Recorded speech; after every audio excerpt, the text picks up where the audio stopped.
to Shiur the Gemara. Okay, we're discussing the 4 different Rosh Hashanahs that we have on the Jewish calendar. The one coming up, Mirza Hashem, is only one of the 4 Rosh Hashanahs, and that's the most consequential one for the vast majority of people. There are other different Rosh Hashanahs which take place at different times of the year. Now, it's not necessarily a Rosh Hashanah in regards to the idea of being judged, which everyone is judged on the 1st of Tishrei, Rosh Hashanah. So in regards to doing Teshuvah and in regards to returning to Hashem, that is definitely the most consequential one. We're speaking about Rosh Hashanah halachically only regarding when to count a year, as a second year, as a third year, as a fourth year, as we brought the example from different documents, historical documents in the back of the Karda. You always find that you count, we're signing this document in this year of creation, or this year of the common era, this year of the reign of this monarch. And we don't count the reign of a monarch from a day they became king. You count it from the 1st of Nisan. And if they became a king one day before Rosh Chodesh Nisan, then they start their second year on Rosh Chodesh Nisan. And if they became the king on the 1st of Nisan, so then they stay in their full year all the way till the next year. And the first year continues for a while. This is purely, Yassi, Shalom Aleichem. Shalom Aleichem, Rabbi. Ma nishma, Yassi. Baruch Hashem, Todah, ma tovcha. Baruch Hashem. You know, from everyone over here, your name is the name of a king. Yosef was a king. Yeah, I'm very lucky, very fortunate. Yeah, everyone else is an angel. It's a lion, but the one who's actually king, a prophet, is Yosef. The new year of the king begins on the 1st of Nisan. Why do we count from the 1st of Nisan? So we established that we want to quantify a certain date. Why the 1st of Nisan? In order that it shouldn't change from king to king. If you look through Navi, sometimes you had a king who was a king for only 3 months before he was assassinated, he was killed, he was replaced. Sounds a lot like power struggles and things that were going on happened back then too. Shalom Aleichem, Reb Pinchas, thank you for joining. And Moshe. And we choose one date to say this is the day that the king of the year of the king's reign. It should be standard. How do we know to choose a certain day? Which day of the calendar, which day should we choose for dating documents? Now, the reason why we write the kings, mention the king in every document is to stay in good terms with the king. There's no freedom of speech where like today, where you could criticize those in power, and you wanted to stay in good terms with the king. Every document had to be dated with the king, and it was a compliment to say the king is in power for longer than it actually was. That we choose Rosh Chodesh Nisan, we're going to follow that now in the Gemara. And Gemara is going to bring the source where it discusses where we have a pasuk. We're going to bring a verse from Melachim, Book of Kings, the very first chapter, the very beginning of Melachim, and it will be saying the year that Shlomi HaMelech became king. Now, Shlomi HaMelech became a king on Shavuos. That's when his father passed away. There was a very large ceremony to coronate him, to anoint him as a king. Although in truth, he was already anointed as a king slightly before, already during the day of David HaMelech's funeral, the day after Shavuos, which was on Ches Sivan, the 8th of Sivan. His brother tried getting power, becoming a king, and when they found out about it, the Navi, the prophet, went right away and made a very big parade and coronated and anointed Shlomi HaMelech with the oil. If you go to the old city of Yerushalayim, the city of David, they have excavated, they found a place which in all probability is a place where Shlomi HaMelech was actually coronated as a king. You're supposed to do it by a river, by water, to show how water flows forever, and this king will last forever. We're going to learn from Shlomi HaMelech, who became a king in the month of Sivan, right after Shavuos, and we still count the year of his reign, not according to when he became a king, but rather from Rosh Chodesh Nisan. So look at the Gemara inside.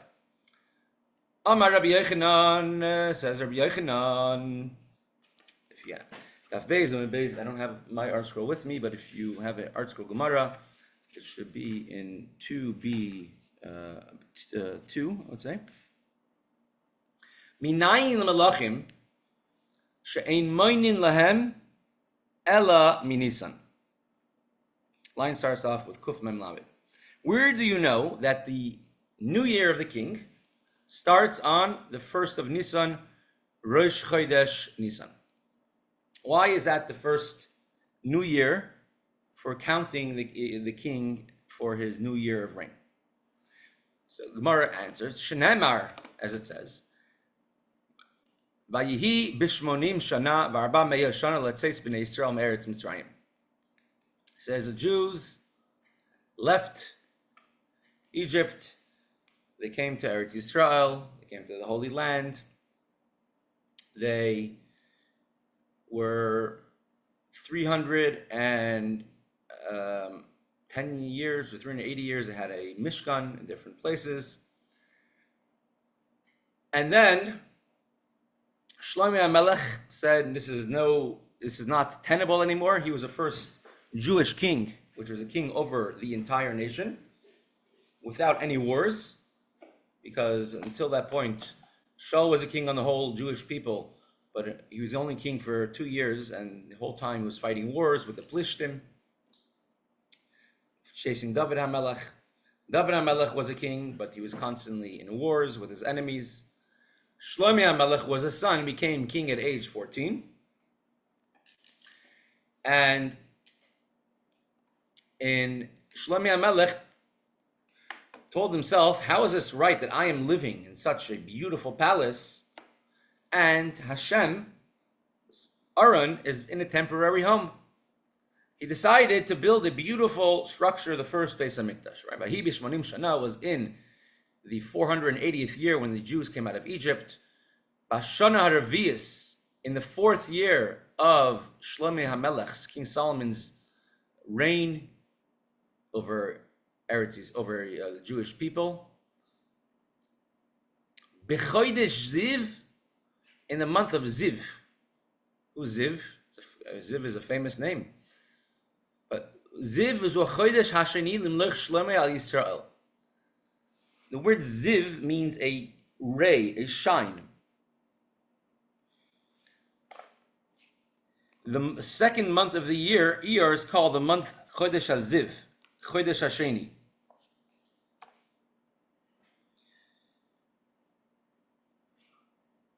The first month of the year, Nisan, is a Chodesh HaRishon. So Chodesh Ziv, the month of the Ray, is a Chodesh HaSheni. Limlech Shlomi al Yisrael, which is the second month that Shlomi HaMelech became a king over the Jewish people. Vayiven habayis laHashem. And he built a house, he started building the Beis HaMikdash. Now, some of this pasuk just doesn't flow with each other. It was in the 480th year the Jews left Egypt. In the 4th year that King Shlomo was a king over the Jewish people. In the month of Iyar, he began to build a house for Hashem.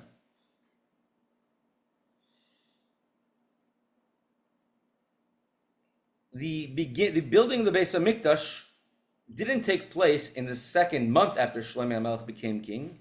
It became in the 4th year that he was king, in the 2nd month of the year that he was king. From here we see that the 2nd month of the 4th year is Chodesh Iyar. That means the 1st month of the 4th year was Chodesh Nisan, the month before, the month of Nisan. But if Shlomo HaMelech became king in the month of Sivan, how could it says that the 4th year of him being a king began in the month of Nisan? How does that work? How could it be that the 2nd month of the 4th year of his reign is a month of Iyar if he became king in Sivan? Answers, so from here the Gemara Yechanan learns, Makish Malchus Shloimoi Lietzias Mitzrayim. We must say that a king begins his count as being a king from the month of Nisan. So every year begins a month of Nisan. So although Shlomo HaMelech, King Solomon, became a king in the month of Sivan, which is the 3rd month of the year, when it hits Nisan, about 10 months later, 9.5 months later, he begins his 2nd year. And we learn that from Yetzias Mitzrayim, that when the Jews left Egypt, Ma Yetzias Mitzrayim mi Nisan, the Jewish people left Mitzrayim in a month of Nisan. We left on the 15th of the day of 15th day of the month of Nisan, but the month that we left is in Nisan. And just like if we want to count how many years is it since we left Mitzrayim, since we left Egypt, since we left the Egyptians behind, then haven't gone back. When I was in Eretz Yisrael, in Hebron, so I got a tramp. Everyone stands on the road, gets a hitchhike, and we met one person who gave us a ride to somewhere. Lives on one of the small yishuvim, small settlements. Asked him if he ever left Eretz Yisrael, ever left Israel in his life, and he said, once. He says in the Yom Kippur War, he went to Egypt as part of when he was in the army. It's the only time he left Eretz Yisrael. We left Mitzrayim, Egypt, in the month of Nisan. And if you want to say how many months it is, we say we always left, just like the leaving of Egypt happened in Nisan, Malchus Shloimeh mi Nisan. You count the years of the reign of Shlomo HaMelech from the 1st month of the year, from the month of Nisan.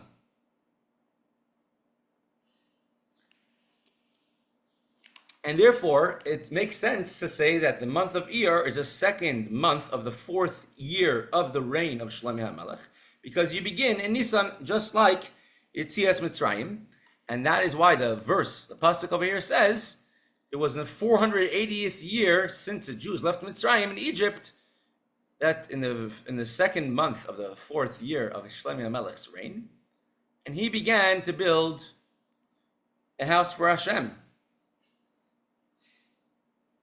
Because you count the beginning of the months of the king from Nisan, just like you do it for Yetzias Mitzrayim.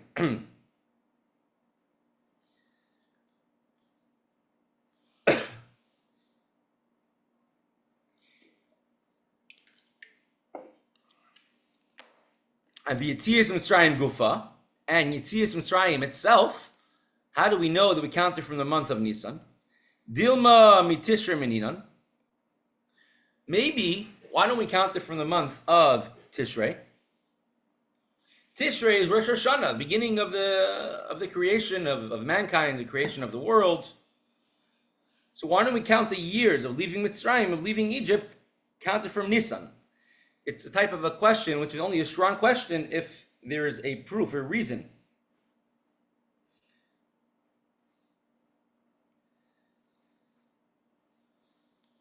Rosh Hashana for the new year is in Tishrei. When we became a new nation, were born, maybe we should also count it in Tishrei. Why specifically do we count the years, how many years we left Egypt, starting from the month of Nisan? And for answers the Gemara, Lo yisalka daitach. This is not a logical answer, logical thing to say. That you should begin counting, you should hold count. How many years has it been since we left Egypt, counting from the month of Tishrei? Tichsiv. Because we see another case when Aaron passed away, that although it was in the month of on the 5th of Av, which is a 5th month from Nisan, it's called Shnas Ha'arba'im, the 40th year since we left Egypt. Now, we left Egypt in the month of Nisan. Aaron, Moshe Rabbeinu's brother, the high priest, the great lover of all Jewish people, regardless who they are, what they've done. Aaron loved them unconditionally. He did not. He tried making peace with them. He tried pushing them off from sinning, from the Chet Egel, the golden calf, as much as he can. And Aaron, he passed away. We had this in Parshas Chukas, where in one Parsha, Miriam and Aaron both passed away. And it says, when Aaron passed away, Vaya'al Aaron HaKohen El Hora Hora Pi Hashem. Aaron followed the command of Hashem, and he ascended Hora Hora. Today it's in Jordan. If you want to go visit there, there's groups that go there to visit. Even now during the war, there's still groups that go there unofficially. Visit the Kever, the burial place of Aaron HaKohen. It's very close to Petra in Jordan. Don't go there with too big of a group because it sticks out. But there are people who go visit there all the time. And it says, and he went up to Harahar, Api Hashem, according to the command of Hashem, and he passed away. Pi Hashem, it says, through a divine kiss, his soul left his body, not through the Malach HaMavis, not through the angel of death. Vayam Hashem, and Aaron died, in which year? Bishnas ha'arbayim l'tzeis b'nei Yisrael me'eretz Mitzrayim. B'chodesh ha'chamishi b'echal ha'chodesh. On Rosh Chodesh, on the Hay of, the 5th of the month of Av, we during the summer, we actually mentioned that special day. This is the only yahrzeit it's mentioned anywhere in the Torah. Not even Moshe Rabbeinu's yahrzeit is mentioned in the Torah. Not Avram, Yitzchak, Yaakov, Yosef, the Shvatim, the tribes. Nobody's yahrzeit in the Torah is mentioned besides right over here, besides for Aaron HaKohen, who says he passed away on the 5th Hay of, on the 5th day of the month of Av. And in a very simple answer, very logical answer that you could explain even to a little child, makes sense. It says, when it says the entire Bnei Yisrael, Kol Beis Yisrael, the men, the women, and the children, all mourned for Aaron. Everyone loved him because he was everyone's friend. He was so nice and kind, and everyone loved him. Everyone cried for him. It was a nationwide mourning. When Moshe passed away, it says, and the Jewish people cried for him, Bnei Yisrael, which means the men cried for him. The women and children didn't cry as much because he didn't relate personally to them as much. He was a teacher of Torah, and that was his main task. Although he was everyone's leader, but the great admiration and love that everyone had was reserved more for Aaron than for Moshe. Each person has a different role. Right? People could like the night activity director, but the head counselor is the one who has to set the rules. So being at the whole entire, it's a nationwide occurrence. 30 days, everyone was mourning, crying for Aaron.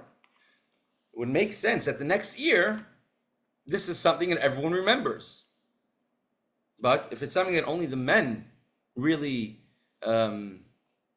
commemorated, which was the passing of Moshe Rabbeinu, which was mainly the men, of course, everyone did, so that would be particularly, it wouldn't be as memorable the next year. So this is the only yahrzeit written in the Torah. Now the Jewish people left Mitzrayim. Dovi, what day? Oh, he's not here. They left on March 4th, right? As Rabbi Ruddle always says, because they marched forth from Egypt. But the Hebrew day they left was the 15th of Nisan, 2448. They left Egypt. Now, they entered Mitzrayim, they entered Eretz Yisrael, they entered the Holy Land, almost 40 years later. You take off 40 years, they entered Eretz Yisrael on Yud Beis Nisan, the 12th of Nisan. Because after Moshe Rabbeinu passed away in the 7th of Adar, they cried for him for 30 days. Then on Zion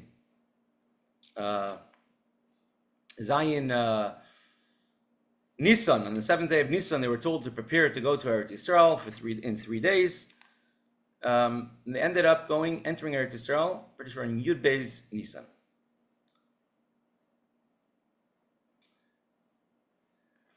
So it wasn't even a full, complete 40 years minus a couple days, that the Jewish people actually, from when they left Mitzrayim until they entered Eretz Yisrael. However, it says we were there for 40 years. Why? Because we count the years that the Jews left Egypt from Rosh Chodesh Nisan, from the 1st of Nisan.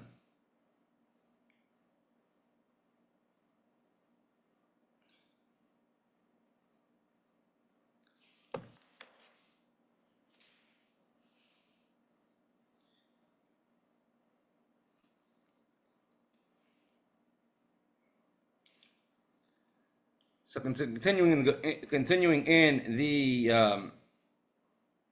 Gemara. So it was actually, where was it? Yud Beis Nisan. I think Yud Beis Nisan was a bris of Avram Avinu. Yud Nisan was the day the Jews crossed the Yam Suf, the first yahrzeit of Miriam Hanaviah. So the first day the Jewish people were actually in Eretz Yisrael was Yud Aleph Nisan, 11th of Nisan.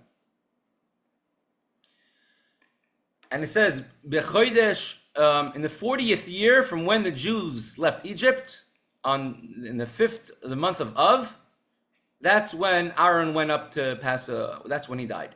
Uksiv, and it says, Vayhi b'arbayim shana, b'ashtei asher chodesh b'echad l'chodesh, diber Moshe. And on Rosh Chodesh Shvat,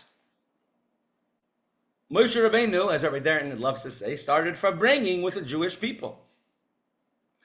He began to speak to the Jewish people, his last final words to the Jewish people before he passed away, on Rosh Chodesh Shvat, the 1st of Shvat, and then it went all the way till Zayin Adar, till the day he passed away. And that was also in the 40th year. So the 40th year from when the Jews left Egypt includes a month of Av. It includes the month of Shvat. Midikari le ba'av. Midikari ba'av v'kari le shnas arbayim, in the month of Av. 10th month of the year. The Torah calls it the 40th year we left Mitzrayim. And v'kari b'shvat v'kari le shnas arbayim. And you can say again the 10th month, starting from Nisan. Also calls it the 40th year. Miklal the Rosh Hashana lav Tishrehu. So then, counting the years from when we left Egypt cannot be the 1st of Tishrei, because the 1st of Tishrei is between these two dates. It's between, we have Av, Elul, then comes Tishrei, the 1st of Tishrei, and the 1st of Tishrei, if it would be a new year, it would start the 41st year.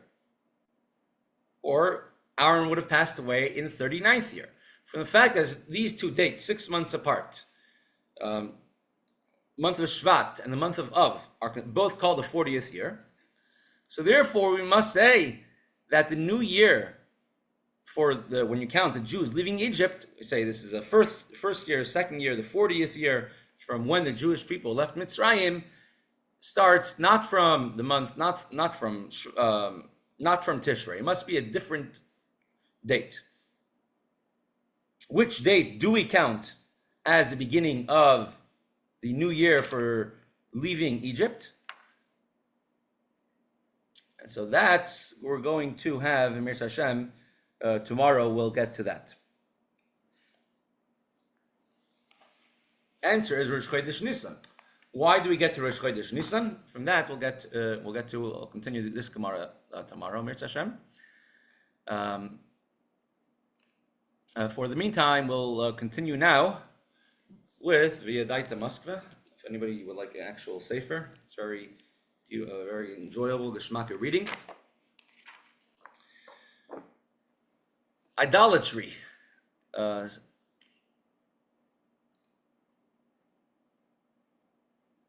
Serving idols.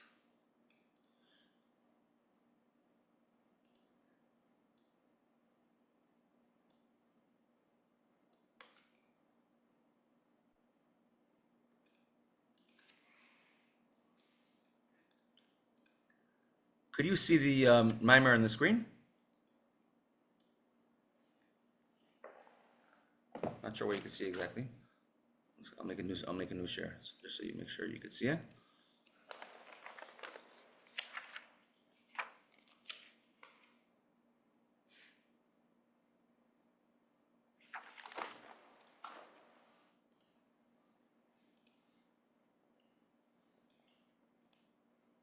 There it is.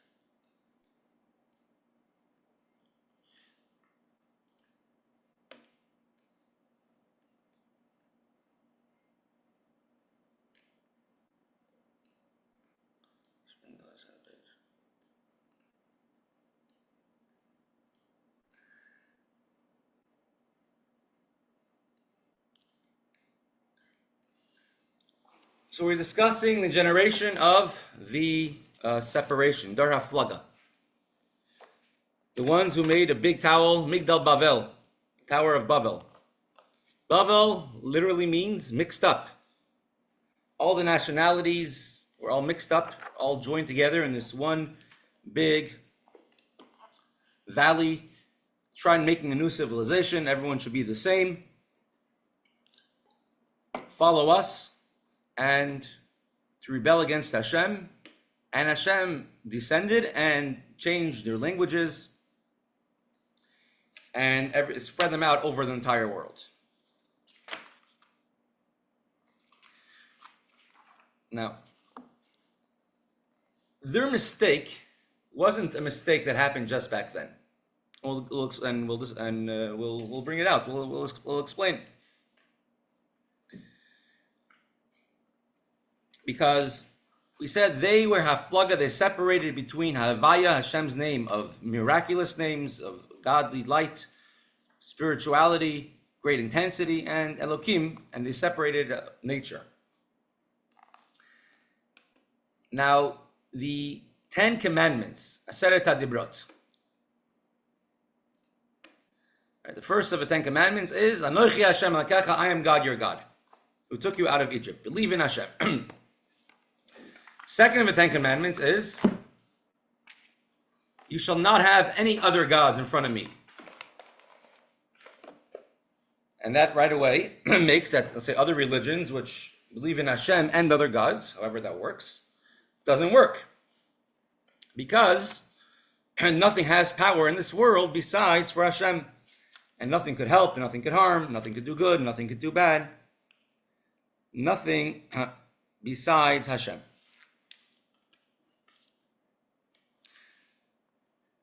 Now, do you know anybody today, maybe some religions in the Far East, maybe Yossi knows some people who went all the way off to India. Over there, in places like that, it's much more common to see. But at least over here, in Europe and in America, in the so-called enlightened West,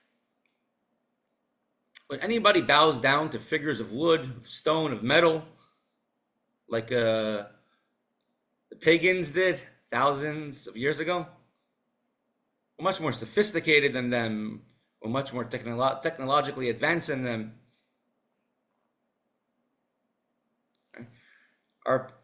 You do see it out there, but not as common. You do unfortunately see a lot of missionaries or people which do, want to put their own twist. You unfortunately do see it.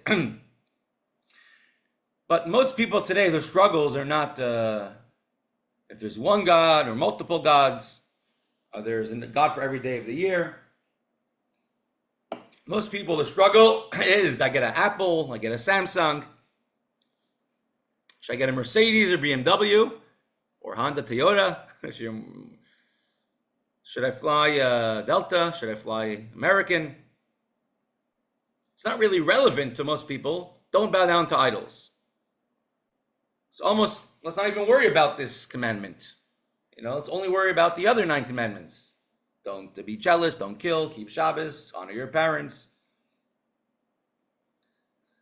However, that's only in a very peripheral, outside view. Look at the second of the Aseres Zibros of the 10 Commandments a little closer, and you realize that we're just like our far-off ancestors who bow down to idols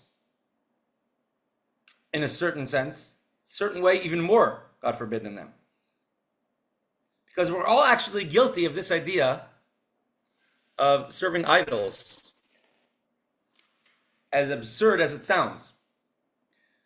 Because it's not just saying that a piece of wood or a piece of stone actually has power over you, or a piece of plastic with a credit card that has power over you. It's a belief that universe has power, the nature has power. Serving idols isn't only serving a piece of stone, a statue. It's rather the rejection and the belief of Hashem. That anything else in the world has any type of power or choice over you, over anybody, besides for Hashem. Believing in Hashem is exclusive. Hashem is the only thing with power. And believing in any other influence is already Avodah Zarah, serving idols. When we say Shema Yisrael, Hashem Elokeinu, Hashem Echad, we're saying that not only that we believe in one God, but a Hashem who is one. That there's nothing else that exists besides Hashem. No person, no animals, no world, no universe. Everything is only a part and extension of Hashem. Hashem is the only existence. And anything else that have any power other than Hashem is rejecting the Yichud Hashem, the unity of Hashem. That is the second of the 10 Commandments. Lo yilach elokim acherim, you shouldn't have any other God. Elokim also means a judge. You should have no other power. Nobody could judge you. Nobody could do anything to you. Nothing has any choice or any power over you besides for Hashem. If you ever got a parking ticket or a speeding ticket, and you get a lawyer to represent you, and you say, "Oh, okay, I got the best lawyer. I have nothing to worry about now." Or, many people have doctor appointments. Say, "Okay, I got an appointment by the top doctor in the field. I have nothing to worry about." That's giving power to the lawyer or the doctor, like they have any, your fate is in their hands. How can that's already ascribing any bit of power to them, to something besides for Hashem. How many people say, if only I was a millionaire, a billionaire, trillionaire, you know what I could do? How many solutions I can make?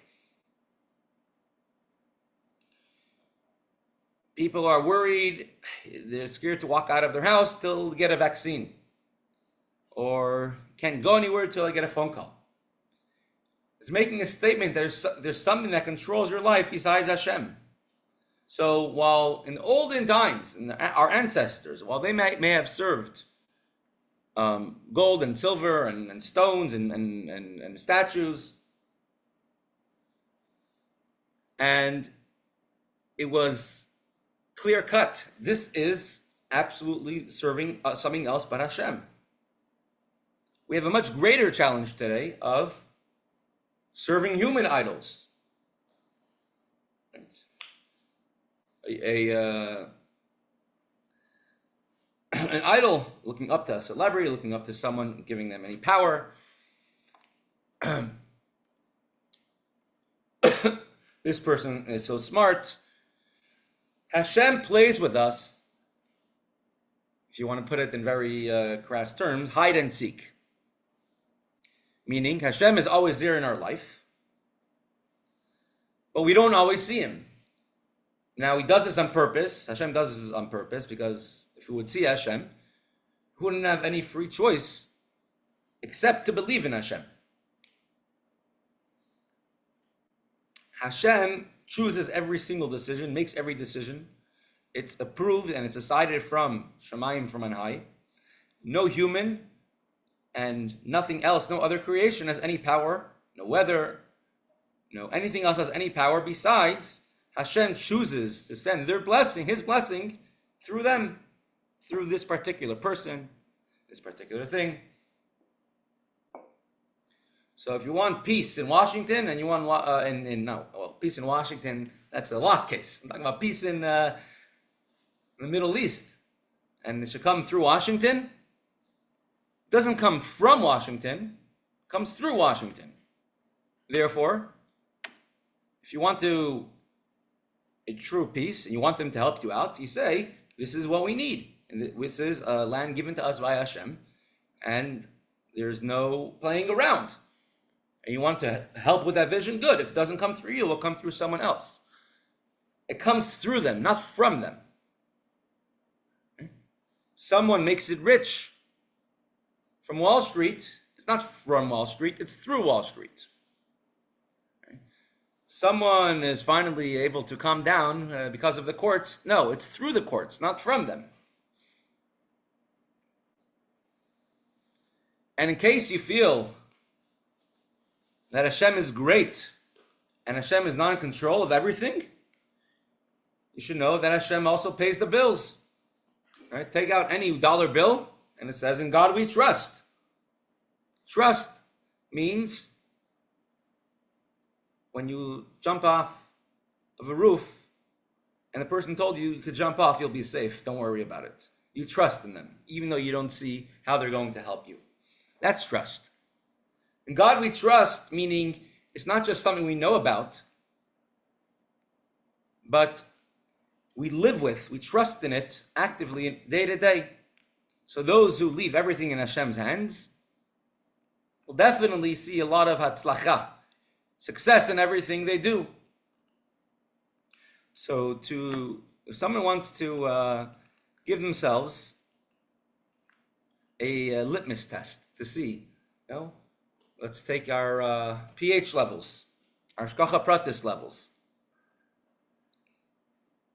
to see if we believe in Hashem, or to see if we think that anything else but Hashem has any power over us, the universe, a person, a phone call that we get, a paycheck that's behind, the bank calling with bad news. Let's see how we emotionally react to the crisis. And it's an avodah, it's an effort, and believing in Hashem and trusting in Hashem isn't naturally always easy. It is natural, it's not always easy. If somebody stays calm under pressure, and they turn to Hashem, they daven to Hashem, they show that they believe that the universe doesn't have any power over them. A person becomes anxious, stressed, angry, shows they don't believe in Hashem, because they attribute some type of power to the universe. So the error of the generation of the Dar Haflaga, the generation of separation, was they served idols. They wanted to rebel against Hashem. We'll even see, when we're going to the actual words, it wasn't even necessarily that they were serving at least all of them. There were many different groups. We said it was Bavel. Every civilization came together in order to build this huge project.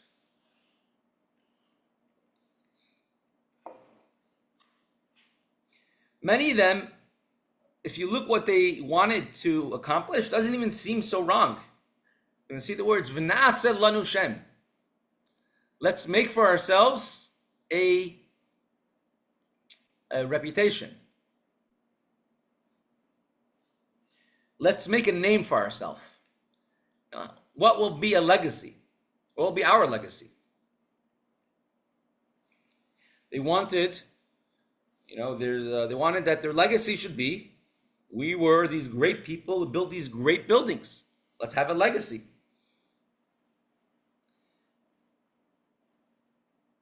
They ascribed power to the laws of nature, and they had to be shown their error. And therefore, their neshamas, their godly, divine souls that gave them life, came back as a Jewish people born in Egypt, in servitude as slaves, serving idols, and we needed to be shown, the Jewish people in Mitzrayim and Egypt, the error of their ways.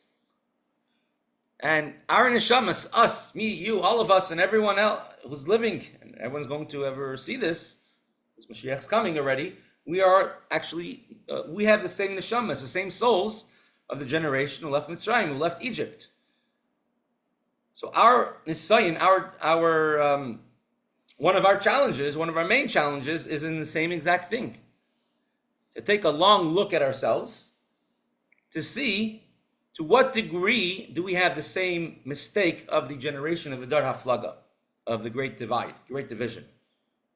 If we separate between Havaya, Hashem's almighty power, and Elikim, the laws of nature, we too are guilty then of the same thing, of Avodah Zarah. It's time to time to wake up from and face the real reality. So let's read inside what we just read outside. Amnam Inyan Haflaga. I made it larger, I just lost the place. Let's go back there.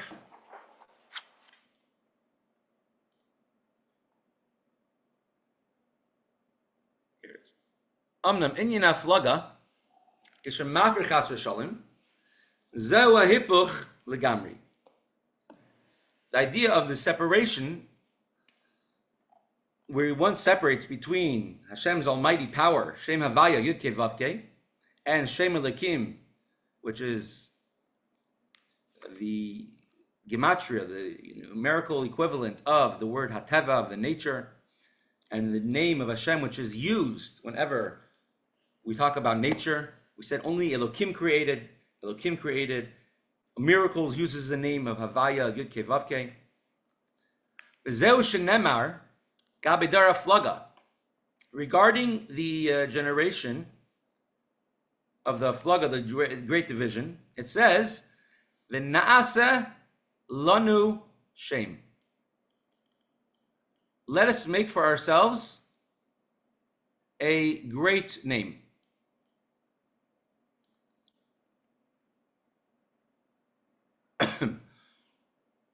That's what they wanted.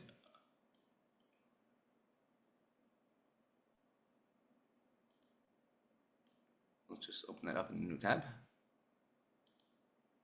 Chabad. Let's just make it large. It says the whole entire nation, right, the world was one language, and let's make a big tower. V'na'aseh lanu shem, let us make for ourselves a name. So Hashem should not cause us to be separated ever again. So what the mistake was v'na'aseh lanu shem, they wanted to make a great reputation for themselves. Isa Medrash Rabbah, Parshal Meches, Tani Dvei Rabbi Shmuel. Ein shem el avodah zara. When it says, let us make for ourselves a great name, it also it connotes or means idols, because that's a euphemism for serving idolatry. The Dara Flaga, the generation of the Tower of Babel, they worshipped false divinities.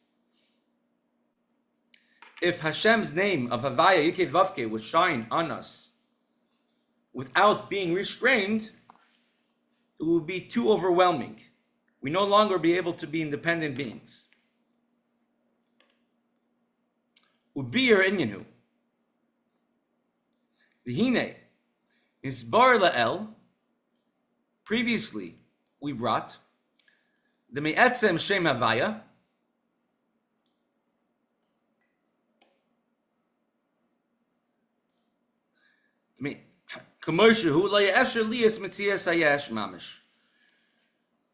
from Hashem's name, Yud-Kei Vav-Kei, which is a revelation, the almighty power of Hashem, we would never be able to create a world as it is now.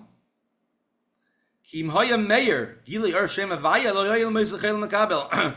the worlds would never be able to handle this great revelation. Nothing would be able to feel independent, and nothing would be able to be limited.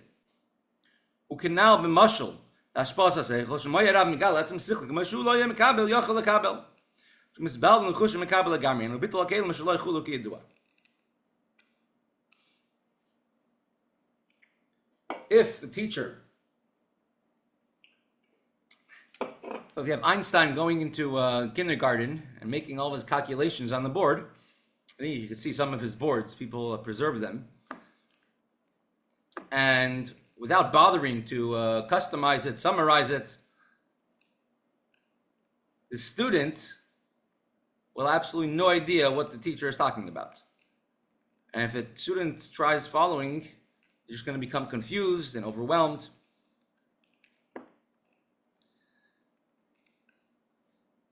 Whenever we see a miracle in the Torah, we will find the name of Yud-Kei Vav-Kei, Hashem's divine name, 4 letters. Whenever Hashem is hidden in the facade of nature, in the Torah, we'll find the name Elokim, which is the name of science, nature. When describing the creation of the world, we use the word Elokim, Elokim. Because although creating the world where nothing existed can only happen with Yud-Kei Vav-Kei, the infinite light of Hashem, but if it would only began and ended with Yud-Kei Vav-Kei, it wouldn't have been physical. It would have been, like it says, Hashem, HaKadosh Baruch Hu, Boina Olos, Machrivam. God creates worlds and destroys them constantly. Worlds, unlimited worlds, thousands, tens of thousands. These wouldn't be worlds that have a limit. There would be no beginning and no end, and they couldn't last. A limit, and as human beings who are created under the tight limits of time and space, we can't even imagine a reality without time or without space. Although as hard as we try to not pay attention to the clock, it always happens. But today I'm going to try paying attention to the clock. Although I do have a calendar up here on the wall against me, so not a clock. But we're limited by time, we're limited by space. And we're limited by Shem Elokim. In order to make a world as we know it, in order for there to be any type of being or existence with godliness is not open and revealed, and therefore would have free choice, and not just free choice, would have overwhelming odds stacked against following Hashem. That could only happen with the name of Elokim, with a veil, with a curtain. So Elokim, the name of Hashem, of Elokim, is very vital to create the world, the universe. So too, similarly, in spiritual realms, if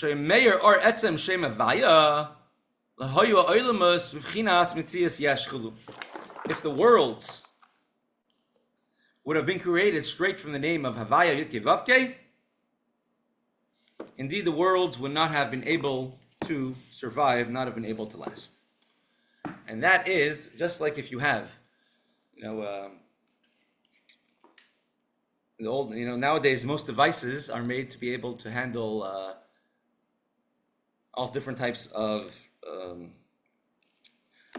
powers, levels of electricity, whether you're 220, whether you're 110, 240. But it used to be that if it was in a different frequency, right, a different level, so then you go from European to American. If you didn't bring a converter, you could fry your entire device. You fry your stereo, your phones. Nowadays, most devices are made to be able to handle both types of electricity. If you buy something cheaper, probably still wouldn't be able to. You have to be able to be built. The device needs to be able to have something to be able to handle that type of revelation, that type of intensity. Obviously, if you take even a stronger device and you plug it straight into the power lines out running on the street, you wouldn't be able to handle that either. It would probably also fry the device. And if you take a larger device and you go into a stronger power, it wouldn't be able to handle. And take the most powerful device, put it close to the sun, it wouldn't be able to handle that energy either. One needs to be able, in order to be able to handle the energy, the output, you need to be able to have the capability of handling the input.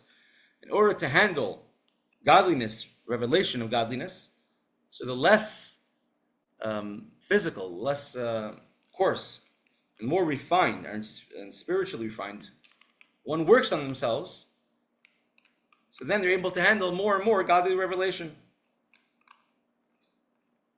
And it says a Shekhinah was in the first heaven, the second heaven, the third heaven. How could we understand that? To understand that to mean as well, how does a person feel in afternoon when they're sitting at their cubicle, at their office, at work, compared to how they're feeling on a Shabbos or on Yom Kippur or in Kippur during the Eilah, when the gates of heaven are open, and everyone feels different on that day. According to how much we make ourselves able to handle, that's how much we can handle the revelation of Shem Havaya. And with this, I'm going to thank everybody for coming.